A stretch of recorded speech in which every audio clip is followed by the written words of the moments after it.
Salut Bruxelles, salut les amis, c'est Agnès de Master Life.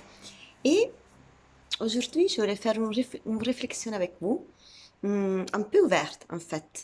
Parce que hier, j'ai parlé avec ma pote, Beta, voilà, du Master Life. Et on parlait justement de l'amour.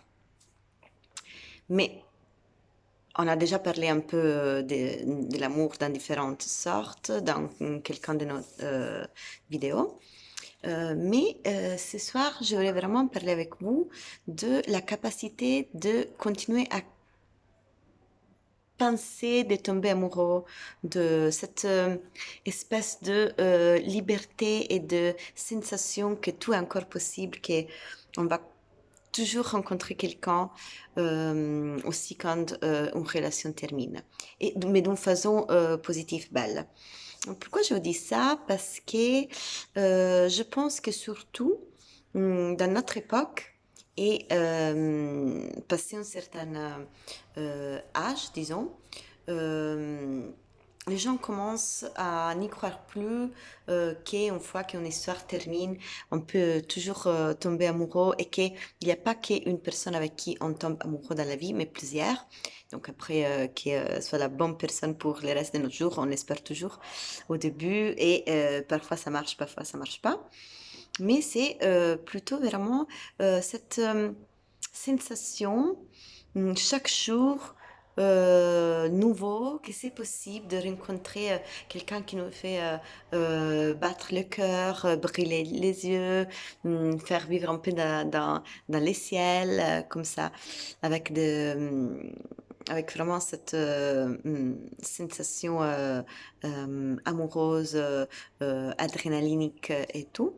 Et en fait, je me posais une question, mais c'est une question ouverte en fait à tout le monde pour ceux qui suivent les vidéos et s'ils veulent partager un commentaire ou écrire en privé.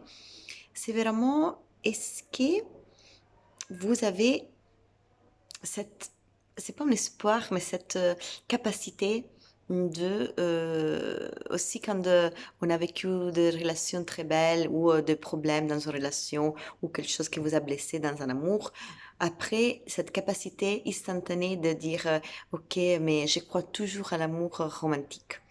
Parce qu'il y a beaucoup de monde qui, en fait, pour les blessures ou pour les ruptures du passé, ils commencent à s'endurcir et leur cœur commence à s'endurcir et après, ils mettent en place toute une typologie en fait de comportement ou d'y n'y croire plus et pourquoi et parce qu'on commence à dire ah oui parce que ça m'est toujours arrivé ça ou ça ou ça ou ça donc je rencontre que des personnes comme ça.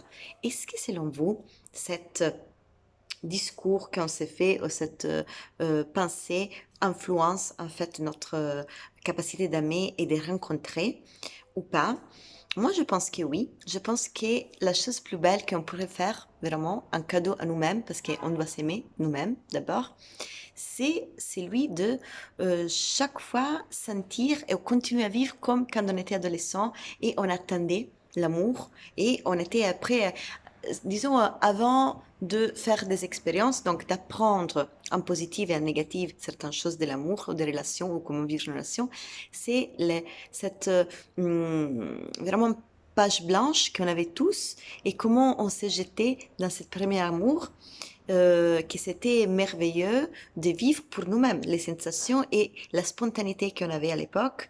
Hum, et c'est ça, selon moi, c'est cette spontanéité qu'on doit toujours garder jusqu'à 91 ou 90 ans, si vous êtes français, pas en Belgique, jusqu'à la fin de notre jour, parce que il faut pas penser l'amour avec ça, la tête, ou avec les expériences, mais avec le cœur. Et le cœur, ça doit rester toujours jeune, parce que quand le cœur commence à envahir, bon là, on a un petit peu de soucis. Et voilà, je voulais vous laisser avec cette petite réflexion. Donc, restez toujours des adolescents, voilà, dans votre rapport à comment tomber amoureux. Un gros bisou et bonne soirée.